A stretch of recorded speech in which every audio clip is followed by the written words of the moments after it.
주신 기도 제목이 세 가지가 있었습니다. 그 첫 번째는 여러분들이 잘 알고 있는 대로 한 의자에 2명씩 앉아서 예배 드리면 좋겠다는 게 하나님이 제게 주신 기도 제목이어서 그렇게 기도를 했습니다. 그리고 두 번째 기도는 한 의자에 3명씩 앉아서 예배 드리게 해달라고 또한 기도한 내용입니다. 물론 시차가 있습니다.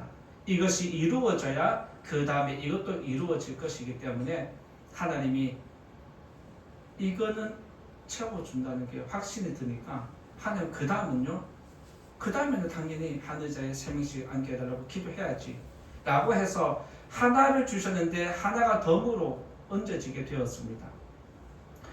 여기서 또 하나 기도 제목이 저에게 더 주어진 것이 있습니다. 그것은 이 정도 성도가 성장하게 되면 교회가 이 장소가 좁아져서 더 넓은 장소로 조금 더 나은 환경으로 이전을 해야 되겠다는 것이었습니다. 그래서 하나님 우리 교회가 더 나은 곳으로 성장해서 이전하게 해달라고 그렇게 기도를 해왔습니다. 지금까지 하나님이 제 목회를 어떻게 인도해 가는지 또 참여복합교회를 어떻게 채워가는지 지난번에 추수 감사 주일날 하나님의 구원이라는 제목으로 여러분들과 그 은혜를 나누었습니다. 그러면서 제가 바라보는 하나님의 구원을 여러분들도 함께 보기를 원하고 또 그런 기대를 가지면서 믿음 생활하면 좋겠다는 것이 저의 마음이었습니다. 이렇게 세 가지 기도 제목 중에서 첫 번째는 말씀드렸고 오늘 말씀 제목을 정한 것은 제가 기도한 제목 중에 세 번째 기도에 해당하는 내용입니다. 그래서 그 세 번째 기도의 내용에 해당하는데 그것도 전부가 아니라 일부분의 한 부분을 오늘 또 말씀 나누고자 합니다. 제가 8년 전에 교회를 이 자리에 개척했을 때 여기 모든 집기들은 예전에 있던 교회가 사용하던 물건을 그대로 물려받았습니다. 그리고 교회 물건을 다 물려받았을 때 불편한 것 있으면 그것은 잠깐 바꾸긴 했지만 강대상과 강대상 의자는 말씀 전하는 것과 예배를 인도할 때 불편함이 전혀 없었습니다. 그래서 굳이 바꾸려고 생각을 제가 안 했던 것이 사실입니다. 그런데 만약 우리 교회가 성장을 해서 다른 곳으로 이전을 하게 되면 인테리어를 다시 하게 될 건데 인테리어를 새롭게 꾸미면 그에 맞는 강대상이 세워져야 할 그것은 자명한 사실입니다. 그래서 이 강대상을 교회가 이전하면 강대상을 교체해야 되겠구나라는 그런 마음을 늘 갖고 있었고 그렇게 기도를 했습니다. 저는 이렇게 기도를 했기 때문에 강대상을 바꾸는 것은 1도 생각하지 못했습니다. 생각을 아예 안 하고 다른 기도만 계속해서 해왔습니다. 그런데 여러분들이 알고 있듯이 바자회가 너무 은혜롭게 잘 끝났잖아요. 그래서 너무 행복한 마음으로 또 그 다음 주 설교하고 또 그 다음 주 바자회 끝나고 그 다다음 주에 제가 평상시와 같이 강대상 의자에 앉아있다가 기도하고 강대상이 예배를 인도하려고 나오면서 강대상을 딱 잡았는데 강대상을 딱 잡는 순간 어떤 생각이 훅 들어왔냐면 이제 강대상을 바꿔야겠구나 이 생각이 드는 거예요. 성도님들 아실지 모르겠습니다. 제가 뒤에 앉아있다가 일어서면 습관적으로 강대상 오른쪽을 잡는 습관이 있습니다. 아세요? 모르셨죠? 네, 이건 비밀인데 하나 알려드린 겁니다. 딱 잡고 일어섰는데 강대상을 바꿔야 되겠다 마음이 훅 들어오니까 제가 놀랐어요.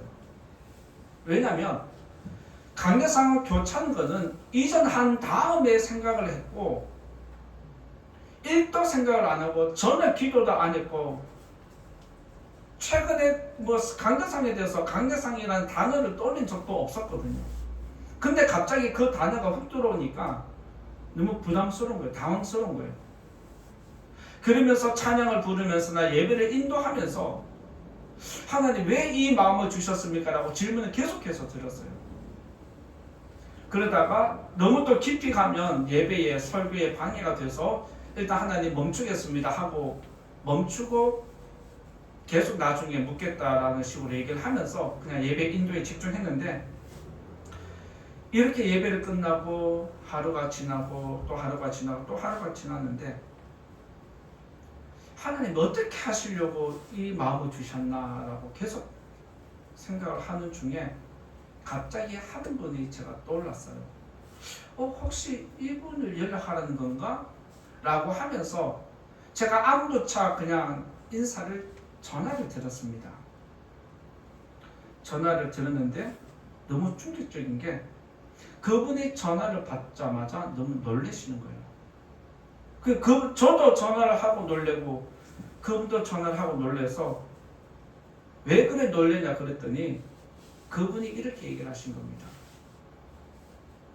지금 그분이 서울에서 지방에 볼 일이 있어서 지방에 내려가는데 계속 제가 생각이 나더라는 거예요. 갑자기. 그분도 운전해서 업무차 가는데 갑자기 제가 생각나니까 이거 무슨 일이지? 목사님이 무슨 일이 생겼나?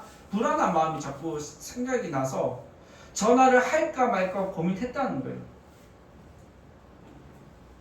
그러면서 일단 혹시 모르니까 다시 차를 돌려서 서울로 올라가면서 전화를 하자라고 생각을 하고 지방으로 가던 차를 돌려서 서울로 올라오면서 서울 근교에 가서 목사님께 전화해야지 라고 했는데 돌려서 오는 중에 제가 전화를 한 거예요. 이분이 너무 놀라는 겁니다. 이건 뭐지? 라고 하면서 저도 상황을 얘기하고 그분도 상황을 듣자마자 이렇게 서울에 와서 만나자 한 거예요. 그래서 그분이 서울에 와서 이야기를 하는데 하나님은 저를 통해서 이런 마음을 주셨고 누구를 통해서 하게 하실까? 어떻게 하실까? 어떤 방법을 하실까? 난 참 궁금했거든요. 그런데 하나님이 이렇게 그분을 만나게 하고 그분을 만나서 내가 연락하게 된 이유, 그리고 또 최근에 하나님 내게 감동을 주신 게 이거다라고 하니까 그분이 제 이야기를 듣자마자 그 강대상 제가 헌물하겠습니다 라고 바로 나온 거예요. 그것도 생각할 겨를도 없이 그거 얼마예요라고 묻지는 않습니다. 그 강대상이 좀 비용이 있을 것 같다라고 제가 얘기를 했는데 불구하고 그냥 처음부터 끝까지 신경 쓰지 말고 다 하세요. 목사님이 원하는 거 하세요. 제가 헌물하겠습니다. 이 고백을 하는데 제가 너무 행복한 거예요. 왜? 하나님의 구원을 또 보게 되는 거거든요. 목회자가 늘 성도님들이 말씀드리지만 성도님들이나 우리 교회가 아주 약하기 때문에 재정적인 부분을 목회자는 생각 안 할 수가 없습니다. 그래서 이 강대상 갑자기 마음을 주신 거는 또 뭐지? 라고 생각하면서 우리 교회 상황을 볼 때 아니 내가 지금 강대상 바꿔달라 한 것도 아니고 바꿀 마음이 있는 것도 아니고 또 재정적으로 아직 강대상 바꿀 만한 그런 것도 아직 여유는 없는 상황이고 그래서 이걸 어떻게 하시려나 라고 생각을 할 때 하나님이 또 뭔가 하시려나 라는 그 마음을 가지면서 기대를 했습니다. 그런데 하나님이 그분을 통해서 우리 교회 강대상을 바꾸어 주는 것을 보았습니다.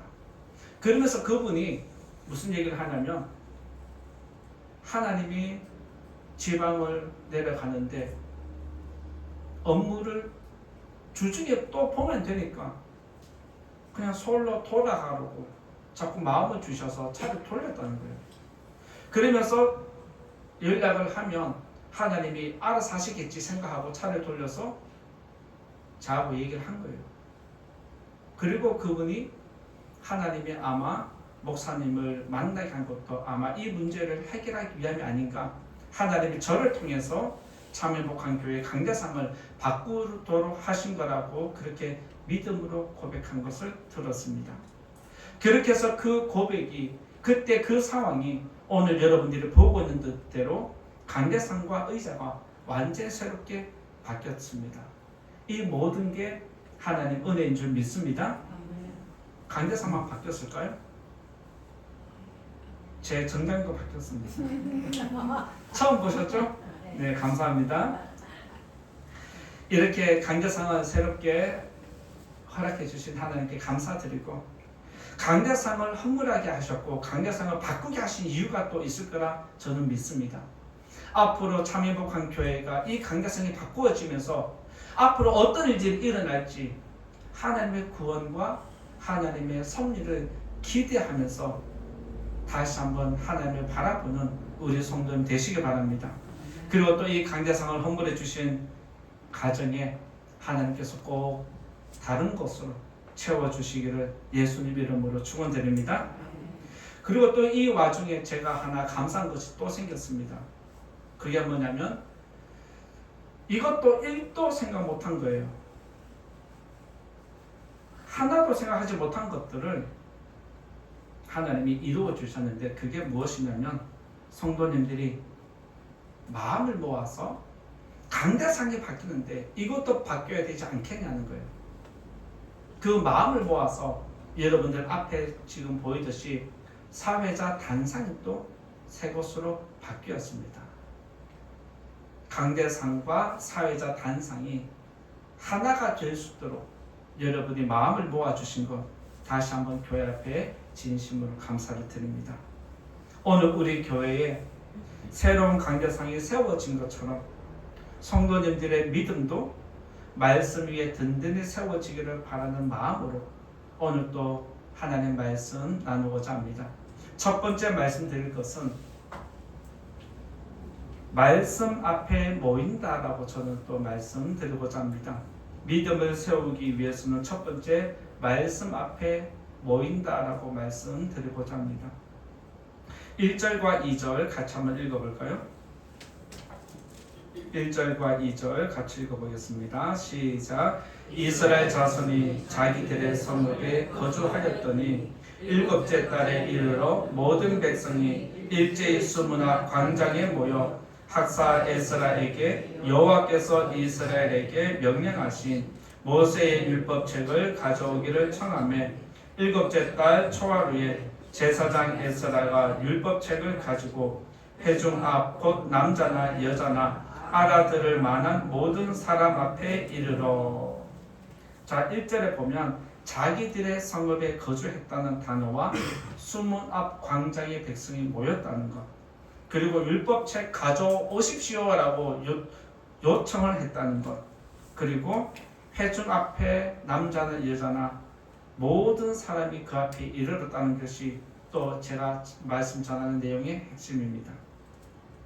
여러분들이 알고 있는 대로 느헤미야는 바벨론에서 왕을 시중 드는 사람이었습니다. 그리고 그는 바벨론에서 왕을 시중 들면서 이런저런 이야기를 다 듣게 됩니다. 그 가운데 마음이 아팠던 게 뭐냐면 내 고국, 나의 고향 이스라엘 예루살렘이 전쟁으로 불타서 완전히 파괴되었다는 게 그의 마음을 아프게 만들었습니다.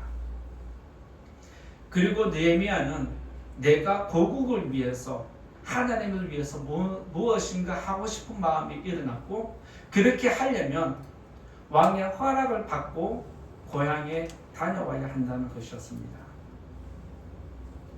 그리고 느헤미야의 요청을 들어준 왕이 허락을 했을 때 느헤미야는 예루살렘으로 돌아와서 예루살렘 성벽을 짓는데 최선을 다해서 52일 만에 2달도 안 되는 기간 동안 예루살렘의 성벽을 완전히 쌓아 올렸습니다. 그러면 자기 업무는 성벽이 세워지면 돌아가겠습니다라고 했으면 약속을 지켜야 되잖아요. 그런데 느헤미야는 약속을 지키기 전에 하나를 더 하고 싶어 합니다. 그게 무엇이냐면 예루살렘 성벽이 무너진 것처럼 바벨론에서 포로로 돌아온 이스라엘 백성의 영적인 상태도 무너졌다는 걸 깨닫는 겁니다. 성전이 무너지고 성벽이 무너진 것처럼 이스라엘 백성도 백성의 믿음도 무너졌기 때문에 내가 이것까지 세우고 돌아가야 되겠다는 그 믿음의 뜻을 세운 것이 느헤미야입니다.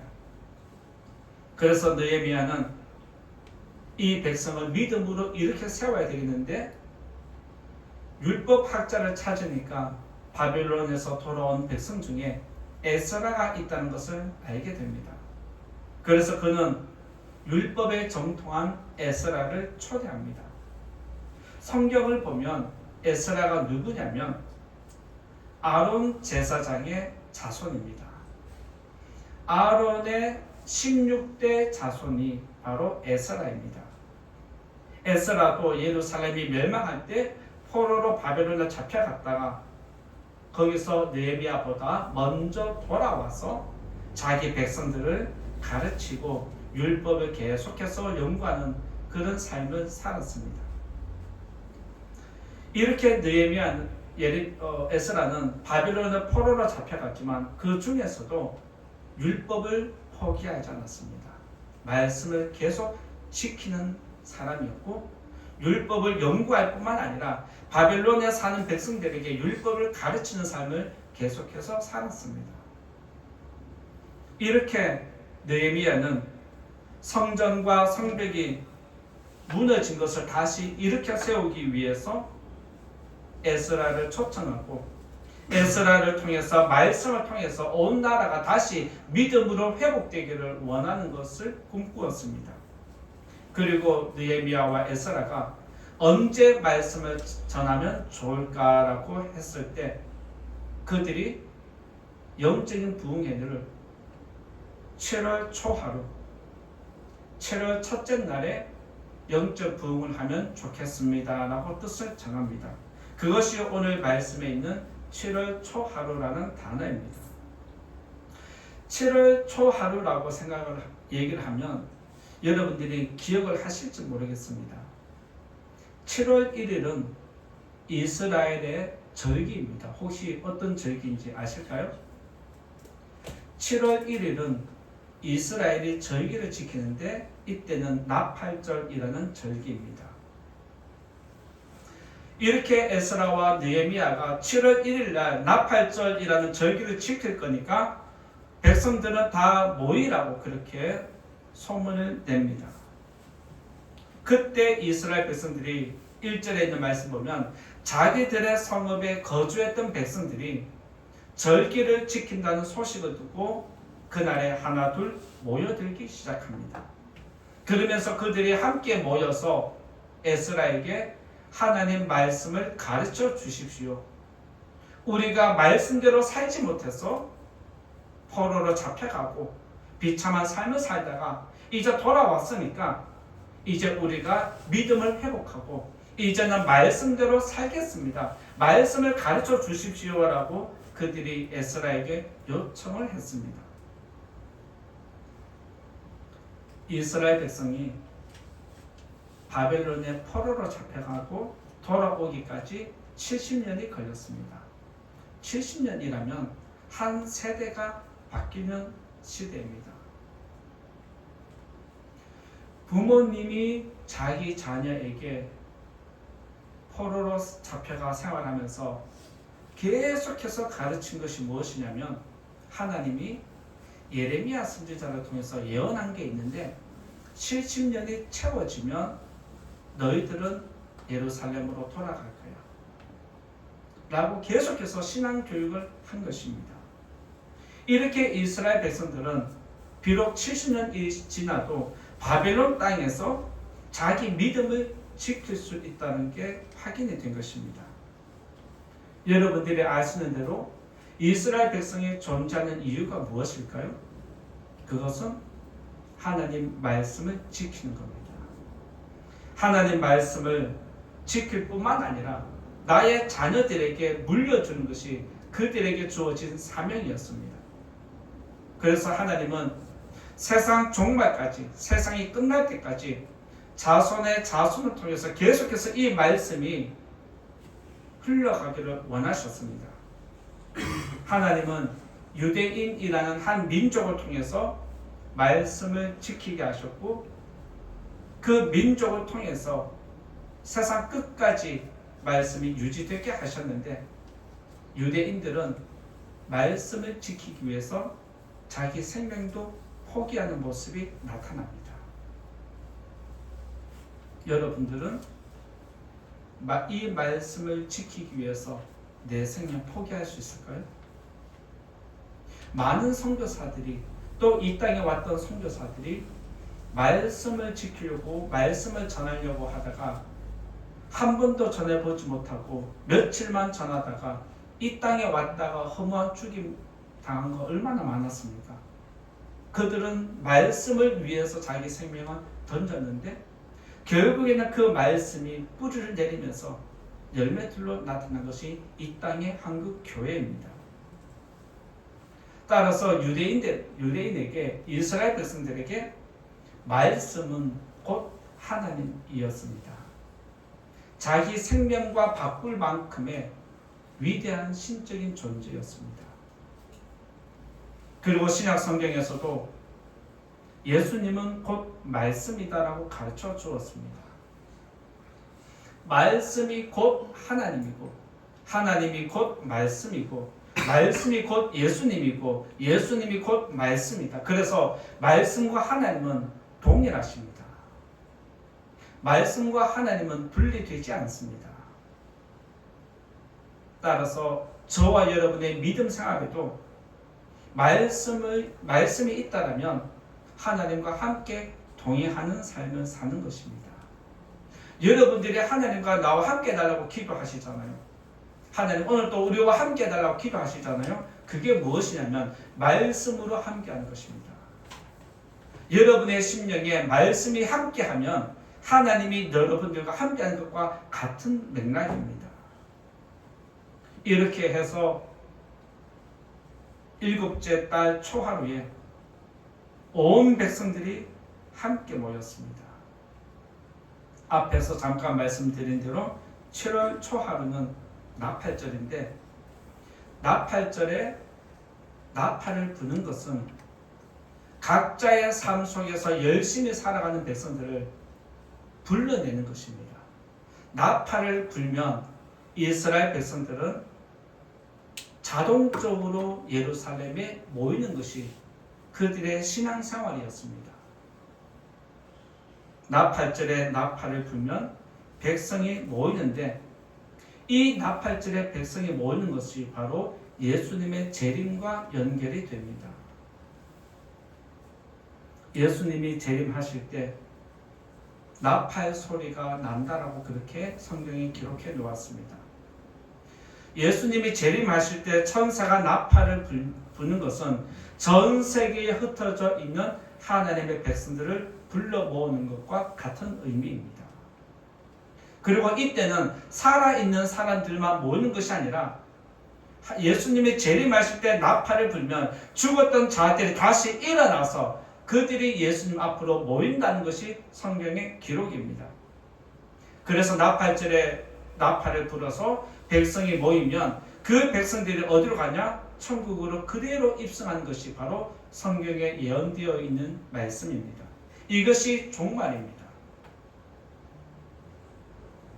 이렇게 에스라와 느헤미야가 7월 초하루에 나팔을 분 것은 말씀과 믿음으로 살고자 하는 백성들은 예루살렘으로 모이라는 것입니다. 따라서 우리 믿음 생활의 모든 중심과 핵심은 말씀에 있습니다. 그리고 2절 끝에 보면 말씀을 알아들을 수 있는 모든 사람이 모였다. 말씀을 알아들을 수 있는 모든 사람이 모였다고 기록을 해두었습니다. 이것은 말씀 듣는 귀가 열린 사람을 이야기합니다. 같이 예배를 드리지만 말씀을 듣는 사람이 있는가 하면 듣지 않는 사람이 있습니다. 말씀을 들으려고 해도 들리지 않는 사람이 있는가 하면 안 들으려고 해도 들리는 사람도 있습니다.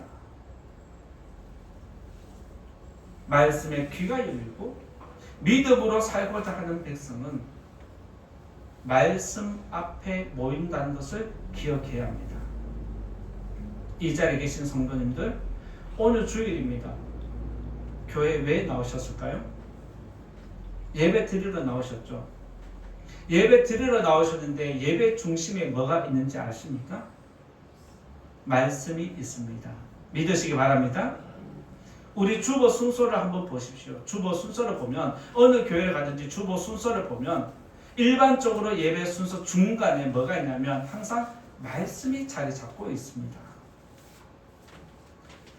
예배 순서에 말씀이 중간에 자리 잡았다는 것은 예배의 중심은 말씀이라는 뜻입니다. 왜요? 말씀이 곧 하나님이기 때문에 그렇습니다.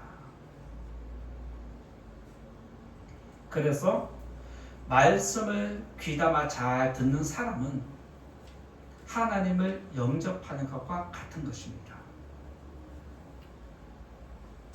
말씀을 잘 듣는 사람은 누구를 영접한다? 하나님을 영접하는 것과 같습니다.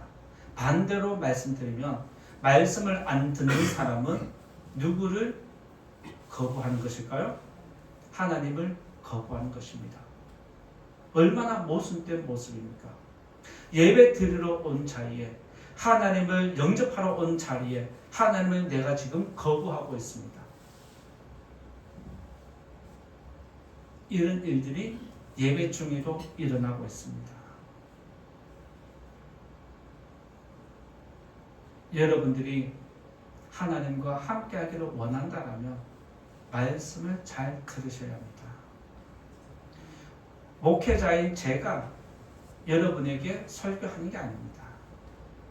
하나님 말씀이 지금 여러분들에게 주어지는 것인데 이것을 여러분들이 마음을 열고 귀를 열고 받아들이면 하나님이 여러분에게 임하면 여러분의 삶은 변화가 일어나고 여러분의 영혼은 더 거룩한 모습으로 나타나게 되어 있습니다. 오랫동안 믿음 생활에도 내 삶에 거룩한 능력이 나타나지 않고 내 삶에 변화가 일어나지 않고 계속해서 악함으로 살아가는 것은 말씀을 귀담아 듣지 않아서 그렇습니다. 여러분의 삶이 지금보다 더 나아지지 않는 것은 여러분의 삶에 하나님이 들어가지 않아서 그렇습니다. 따라서 이 자리에 계신 성도님들에게 다시 한번 목회자로서 진심으로 바라는 것은 이 자리에 나오시면 말씀을 잘 들으시는 성도님 되시기를 부탁을 드립니다. 왜냐하면 말씀을 잘 듣는 것이 하나님을 영접하는 것과 같습니다. 그리고 이 자리에 여러분들이 예배하러 올라오는 것은 하나님 앞에 나를 세우는 것입니다. 하나님 앞에 나를 세우는 것이 바로 예배입니다. 예배 안 나오면 목회자가 전화하니까 미안해서 나오면 그건 어리석은 겁니다. 예배 안 나오면 다른 사람한테 미안하니까 교회 안 나오면 안 되는 그것은 아닙니다. 여러분들이 교회 나온 것은 내가 믿음으로 살겠다, 하나님을 영접하겠다, 이런 뜻이 담겨 있습니다. 그러니까 이 자리에 나오실 때마다 내가 하나님 앞에 나왔다는 믿음으로 늘 예배에 집중하는 성도님 되시기 바랍니다. 오늘 또 말씀 앞에 서기를 원하는 영혼들을 하나님이 만나주시고 오늘 또 거룩한 능력으로 믿음 일으켜 주시기를 예수님 이름으로 축원드립니다. 두 번째로 말씀드리고자 하는 것은 믿음을 세우자. 두 번째는 말씀을 인정한다라고 또 말씀드리고자 합니다. 두 번째는 말씀을 인정한다라고 저는 또 말씀드리고자 하는데 3절과 4절 3절만 읽어보겠습니다. 3절만 읽어보겠습니다. 시작. 수문 앞 광장에서 새벽부터 정오까지 남자나 여자나 알아들을 만한 모든 사람 앞에서 읽음에 뭇 백성이 그 율법책에 귀를 기울였는데 에스라는 느헤미야의 요청을 받고 백성에게 말씀을 전했는데 그 말씀 전하는 시간이 새벽부터 정오까지라고 기록을 해두었습니다. 여기서 새벽부터 정오까지는 짧은 시간이 아닙니다. 한국 교회가 예배 드리는 시간은 1시간입니다. 좀 길면 1시간 10분, 더 길면 20분까지 가는 교회도 있습니다. 그런데 대체적으로 한국 교회는 예배 시간이 말씀 시간 다 포함해서 1시간입니다. 그런데 이때 에스라는 새벽부터 정오까지 말씀을 전했음에도 불구하고 백성들이 그 자리를 떠나지 않았다라고 기록을 했습니다. 그만큼 그들이 말씀을 사모하는 것과 말씀을 알아야 말씀대로 산다는, 말씀으로 살고자 하는, 믿음으로 살고자 하는 그들의 강한 믿음, 욕구를 볼 수가 있습니다. 이 날을 위해서 4절에 보면 에스라가 특별한 강단을 만들었다라고 기록을 해두었습니다. 저는 이 말씀이 너무 좋아서 또 오늘 우리 교회가 강대상이 다 바뀌는 관계로 이 말씀으로 설교를 하면 좋겠다라고 생각을 하고 또 이 말씀을 본문으로 정했습니다. 에스라는 내 백성이 포로에서 돌아와서 처음으로 거룩한 절기를 지키면서 하나님을 예배하는 이날, 내가 이 백성들을 위해서 특별한 자리를 만들겠다 한 겁니다. 그리고 그가 특별하게 만든 것이 나무로 만든 강대상입니다. 에스라가 강대상을 만들면서 어떤 영적인 의미가 나타나냐면 말씀을 전하는 자리와 말씀을 듣는 자리가 구분되기 시작합니다. 말씀을 전하는 자리가 강대상 여기입니다. 그리고 여러분들의 자리는 말씀을 듣는 자리로 구분이 되기 시작합니다. 즉 구별이 시작되는 것은 이 자리가 거룩한 자리라고, 하나님이 임재하는 자리라고, 하나님이 우리에게 말씀을 전하는 자리라고 스스로 구별되게 높이는 것이 바로 강대상의 자리입니다. 그리고 에스라가 특별히 나무로 강대상을 지어 올렸을 때 이때부터 모든 교회들은 강대상을 만들기 시작합니다. 그리고 어느 교회든지 청중이 모이는 곳에는 항상 강대상을 중심으로 보이도록 만들어 놨습니다. 교회 규모나 크기에 따라 위치는 다 다르지만 성도들이 앉아있는 자리는 전부 다 강대상을 바라보게 만들어 놨습니다. 그게 무슨 뜻이냐면 하나님이 임재하는 자리, 하나님 말씀이 선포되는 자리가 여기이기 때문에 백성들로 하여금 그 자리를 바라보게 만들어 놓은 것입니다. 하나님은 말씀을 중심에 세우시고 예배를 이끌어 가시고 또 모든 청중들이 하나님을 바라보도록 말씀이 나오는 것을 바라보게 만들어 놓으셨습니다. 하나님은 말씀을 통해서 뜻을 이루어 가십니다. 말씀은 보이지 않습니다. 하나님도 보이지 않습니다. 그런데 능력은 나타납니다. 믿으시기 바랍니다. 하나님은 보이지 않습니다. 그래서 사람들은 보여달라고 이야기를 합니다. 말씀도 보이지 않습니다. 사람들은 말씀이 안 보이니까 집중력이 떨어집니다.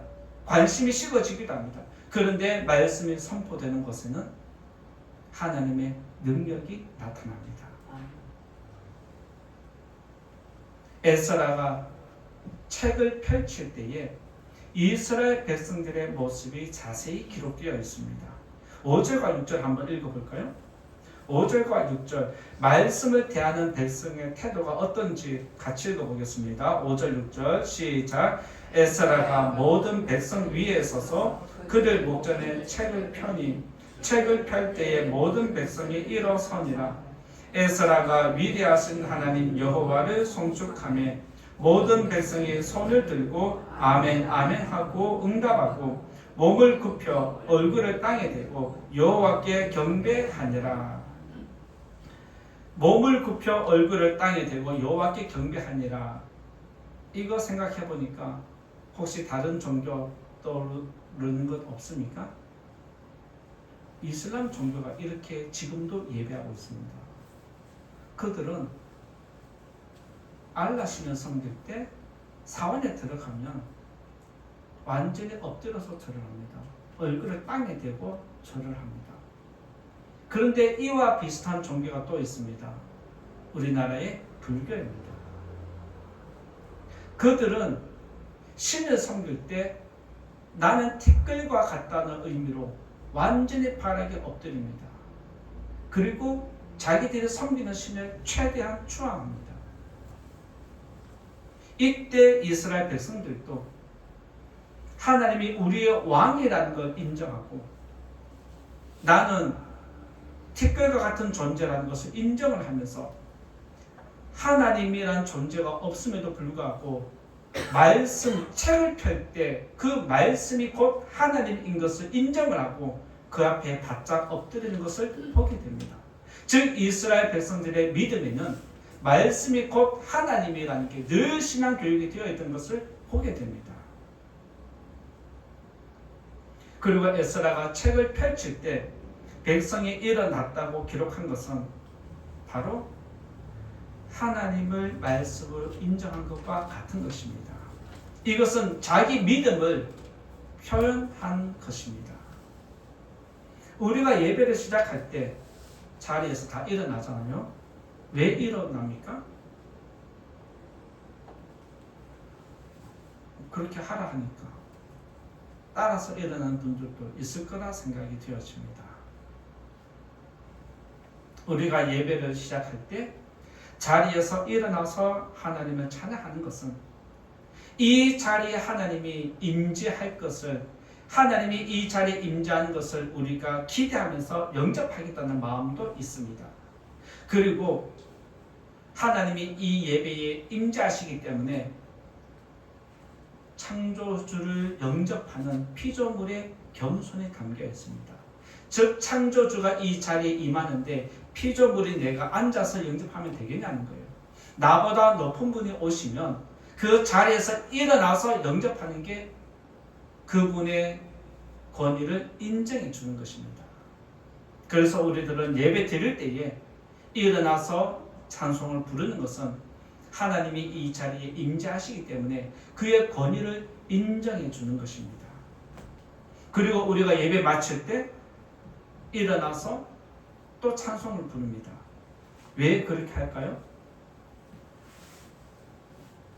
우리 예배를 받으신 하나님이 이제 떠나가시기 때문에 배웅하는 차원에서 우리도 일어나서 하나님을 예우해 드리는 것이 바로 일어서서 찬양을 드리는 것입니다. 에스라가 여호와를 송축했을 때 백성이 아멘으로 응답하는 것은 하나님을 왕으로 인정하는 것과 같은 것입니다. 그리고 몸을 굽혀서 땅에 엎드려 대는 것은 왕을 섬기는 백성의 당연한 모습이었습니다. 이것은 말씀을 대하는 백성의 태도와 겸손을 이야기합니다. 여러분들이 말씀을 들을 때 집중해서 잘 듣는 성도가 있는가 하면 교만하게 튕겨내는 성도가 있습니다. 저거는 나한테 상관없고 저거는 저 사람한테 필요하고 말씀의 귀를 열지 않는 성도들이 있습니다. 그것은 겸손한 태도가 아닙니다. 에스라가 강단에 섰을 때 그 옆에 지도자들이 누가 섰는지 이름을 자세히 기록해 놓았습니다. 왕을 호위하는 무사가 늘 따라다니듯이 하나님의 말씀을 호위하는 믿음의 사람, 천군 천사들도 같이 대동하고 있다는 것을 우리들에게 가르쳐주는 대목입니다. 즉 하나님이 이 자리에 우리와 임하실 때는 그 말씀 옆에는 항상 천군 천사가 호위를 하면서 이 예배를 지키고 있다는 것 여러분 믿으시기 바랍니다. 그래서 여러분들이 예배를 방해하는 자가 되지 않도록 여러분의 믿음을, 여러분의 자세를 올바르게 하는 것이 겸손한 성도의 모습입니다. 상대의 권위를 인정하고 예우하는 모습은 그 사람이 입장할 때 일어서서 맞이하는 것이 정상입니다. 예를 들면 여러분들이 주일날 예배하러 올라올 때에 들어오실 때에 앉아서 인사하기도 하고 어떨 때는 일어서서 인사하기도 합니다. 한번 자세히 보십시오. 나보다 높은 분이 오면, 나보다 어른이 들어오면 그 자리에서 일어서서 인사하는 경우가 대부분입니다. 그런데 나보다 어린 사람이 들어올 때는 앉아서 인사하는 경우도 있습니다. 상대방은 나보다 높은 분이 오면 그의 예의를 갖추는 것이 일어서서 인사하는 것입니다. 법관이 재판하기 위해서 재판정에 들어올 때 방청객이 다 일어섭니다. 왜요? 그 사람을 존경하는 게 아닙니다. 법을 집행하는, 법을 존경하기 때문에, 그 권위를 인정하기 때문에 그 법이라는 권위 앞에 일어서는 것입니다. 대통령이 올 때 장관들이 앉아있다가 다 일어섭니다. 왜요? 그 사람을 존경하는 게 아닙니다.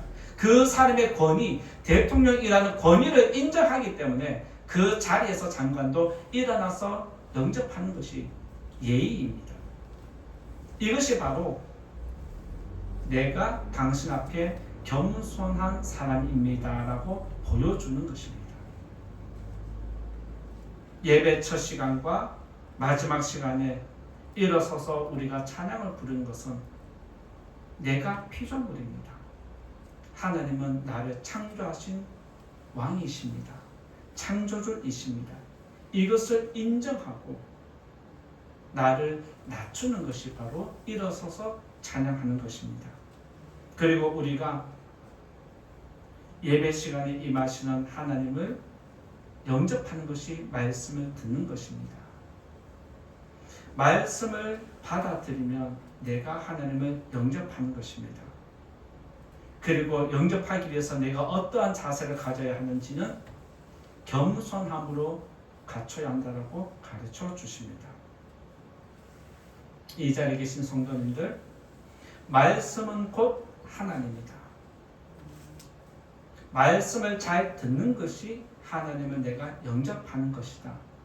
이 하나는 꼭 기억하시고 이 자리를 떠나가는 성도님 되시기 바랍니다.